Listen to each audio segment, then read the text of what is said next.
केंद्रीय सूचना और प्रसारण मंत्री अनुराग ठाकुर मुंबई प्रवास पर हैं।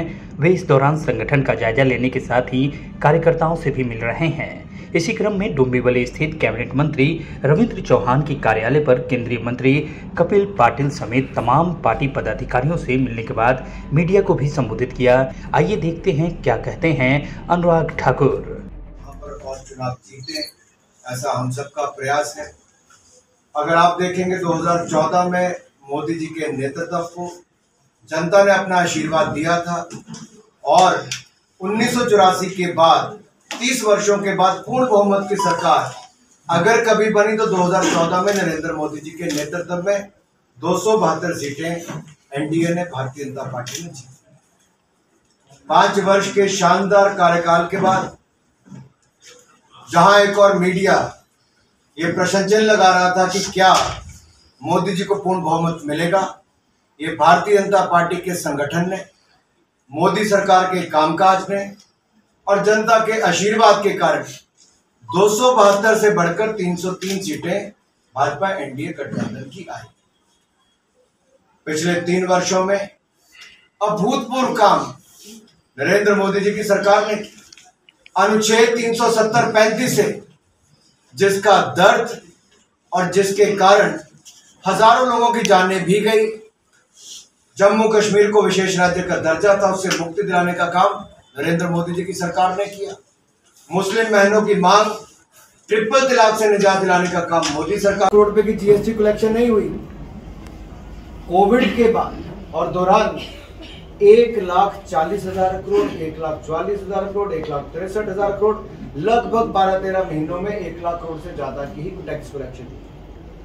डायरेक्ट एंड इनडायरेक्ट दोनों ही टैक्सेस में वृद्धि हुई है। जहां एक और मोदी सरकार ने शानदार काम किया। आज अगर आप देखें दुनिया भर में सबसे तेजी से बढ़ने वाली लार्ज इकोनॉमीज में, बड़ी इकोनॉमीज में अगर आप देखेंगे अर्थव्यवस्थाओं में, तो भारत दुनिया में सबसे तेजी के साथ आगे बढ़ रहा है। ये मोदी सरकार के निर्णयों के कारण है।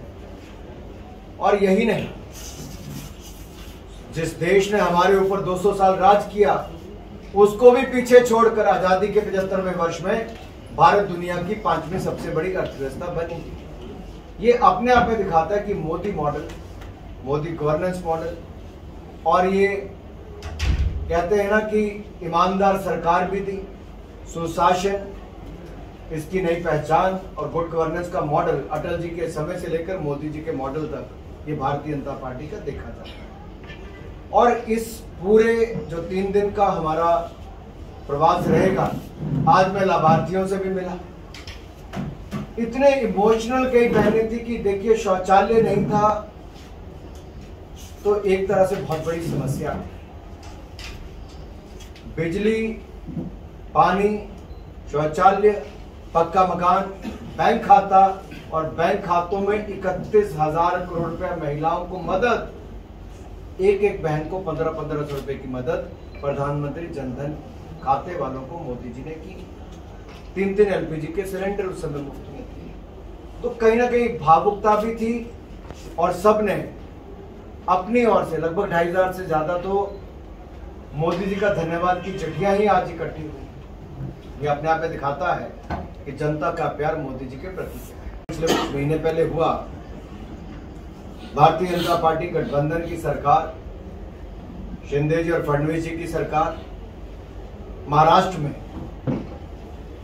चहुमुखी विकास के लिए पूरी प्रतिबद्धता के साथ काम कर रही है और ये गठबंधन और मजबूती के साथ महाराष्ट्र का विकास करे, उसी प्रतिबद्धता को लेकर हम सब यहाँ पर हैं।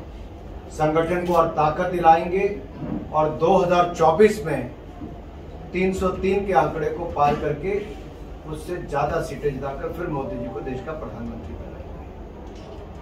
आज पार्टी के सभी वरिष्ठ नेता यहाँ पर इस कार्यक्रम में भी पूरे दिन में इन्वॉल्व रहे। संगठन के कार्यकर्ताओं में बहुत जोश देखने को मिला और मैं तो कहता हूँ पार्टी की हमारी ताकत ही ये है कि कार्यकर्ताओं की पार्टी, मोदी जी आज देश के प्रधानमंत्री, हर कार्यकर्ता को लगता है कि हमारे बीच में से काम करके गए एक कार्यकर्ता देश के प्रधानमंत्री है, जो शायद बाकी दलों में संभव नहीं है। धन्यवाद। थोड़ा सा और विस्तार में बताऊं। आपदा के कारण सप्लाई चेन में फर्क आया, दुनिया भर में उसका प्रभाव देखने को मिला। भारत सरकार ने जो कदम उठाए वो जनता के, इंडस्ट्री के, सबके हित में उठाए। उसका अगर आप तुलनात्मक एक देखेंगे तो दुनिया के मुकाबले भारत अच्छा कर रहा है। और अगर आप यूपीए की सरकार से भी तुलना करेंगे, जब आपदा नहीं थी तब भी कांग्रेस की सरकार में डबल डिजिट महंगाई थी, जो मोदी सरकार में नहीं। स्वयं कहा 2 साल के बाद आए। जो भारत छोड़ो पर ज्यादा विश्वास रखते हैं, जोड़ो पे कहाँ करेंगे। तो पार्टी उनकी ढूंढती पार्लियामेंट के समय भी नहीं मिलते हैं, सदन में देखने को नहीं मिलते। यात्रा पहले 2 दिन में ही कैसे पिट गई, ये आप सबने देखा है। जो पार्टी को नहीं जोड़ पाए,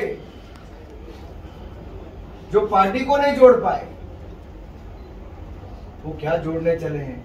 ये भारत एक मजबूत राष्ट्र है और सशक्त भारत, स्वस्थ भारत। और ये भारत किसने, ये नरेंद्र मोदी जी के नेतृत्व में बन रहा है। लेकिन कुछ लोग आज भी भारत जोड़ो की बात करते हैं, शायद उसको अभी पता नहीं किस दुनिया में रहते हैं। उनको इतिहास का थोड़ा ज्ञान होना चाहिए।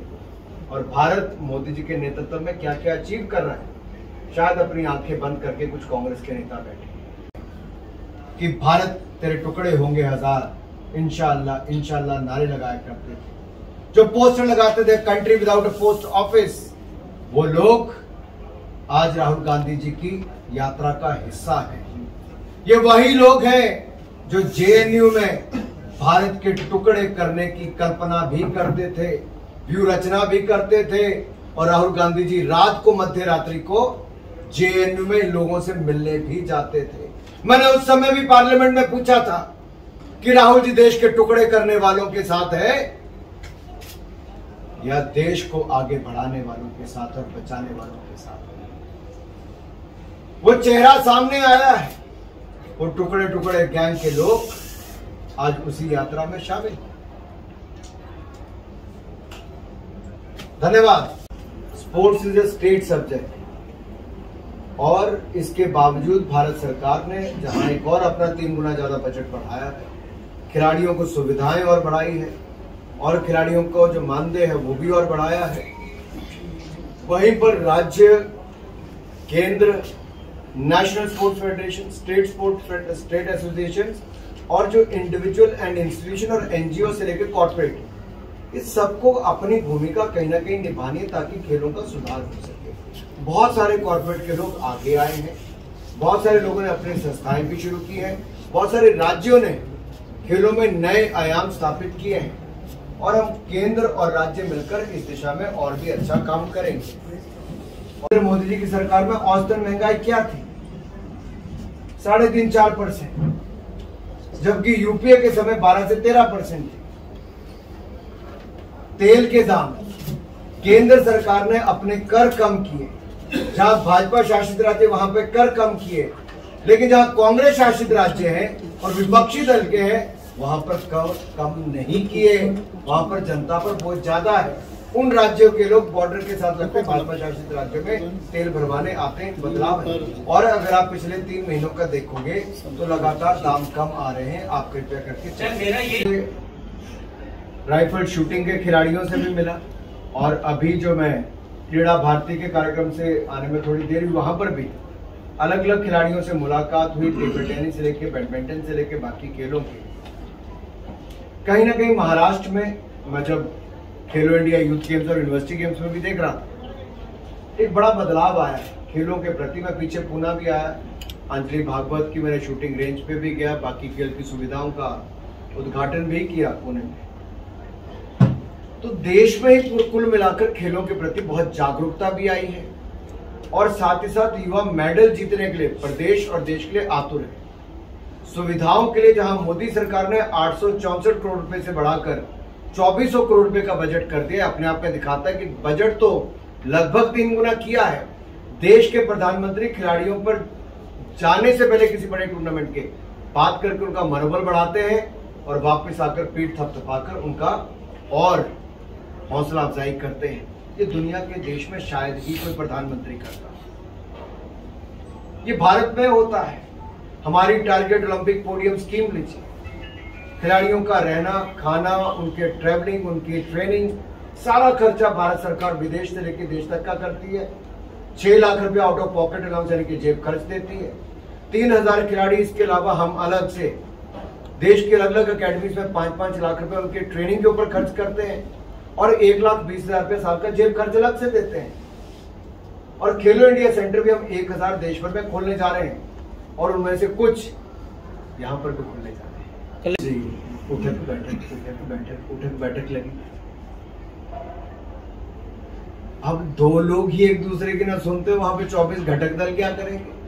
वहां घटना ही घटेगी, घटक दल कुछ नहीं कर पाएंगे। म्यूजिकल चेयर वाली बात थी। भारत जैसा देश जिसने मजबूत नेतृत्व नरेंद्र मोदी जी के रूप में देखा हो, आजादी के 75 वर्ष में मैं आपके सामने एक बात कहना चाहता हूं। आपदा के समय भी आप पिछले 75 साल का रिकॉर्ड उठाकर देखिए, देश में एक प्रधानमंत्री मोदी जी ऐसे हुए पिछले कई वर्षों में जिन्होंने कहा ताली बजाओ तो ताली बजी, थाली बजाओ तो थाली बजी, कहा दीपक जलाओ दीपक जला, कहा वैक्सीन लगाओ तो देश के लोगों ने विश्वास करके 200 करोड़ वैक्सीन लगाई। आत्मनिर्भर को भारत को बनाने की कल्पना सामने रखी तो भारत को आगे बढ़ने का पूरा प्रयास देश के लोगों ने किया। सबका साथ, सबका विकास, सबका प्रयास, इसी मूल मंत्र के साथ देश को आगे बढ़ाया। इनके आगे कहां ये टिक पाएंगे? जो 2 लोग आपस में ना बैठ पाते हो, जो एक दूसरे को देख ना पाते हो, कोई जाति धर्म संप्रदाय के नाम पर वोट मांगता हो, वो नए भारत का निर्माण नहीं कर सकता। वो केवल अपनी राजनीतिक रोटियां ही सेक सकता है। तो जिन अंग्रेजों ने 200 साल भारत के ऊपर राज किया, हमने जो 60 साल में दूसरे नहीं कर पाए, हमने 8 साल में उनसे आगे निकलकर भारत को 5वें नंबर की अर्थव्यवस्था बनाने का काम किया। रिकॉर्ड एक्सपोर्ट एग्रीकल्चर में भी किए, भारत में रिकॉर्ड एफडीआई लाने का काम भी किया। और दुनिया भर के देशों से अगर आप तुलना करेंगे, जिस तरह से मोदी सरकार ने महंगाई पर काम किया है, ये अपने आप में, अगर आप अमेरिका को देखें, बाकी देशों को देखेंगे, वहां पर इन्फ्लेशन रेट देखिए, जहां पे होती ही नहीं थी, आज वहां पर क्या हालत है। जिन्होंने लाखों करोड़ बांट दिए, लेकिन हमने जहां पर दिए हैं उद्योग भी बचाए और जनता को बचाने का काम भी किया, रोजगार बचाने का काम भी किया। ये एक अपने आप में दुनिया के सामने एक मॉडल हमने पेश किया है कि कैसे बैलेंस क्रिएट किया जा सकता है, भविष्य को देखकर भी और वर्तमान की स्थिति को भी ध्यान में रख के किया।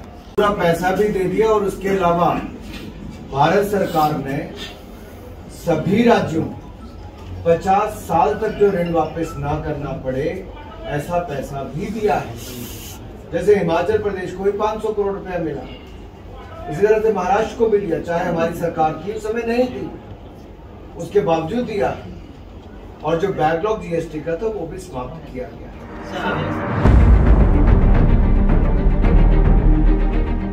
CEN न्यूज, देश प्रदेश की ताजा तरीन खबरों के लिए CEN न्यूज को सब्सक्राइब करें और रहें पल पल की खबर से हर पल बाखबर।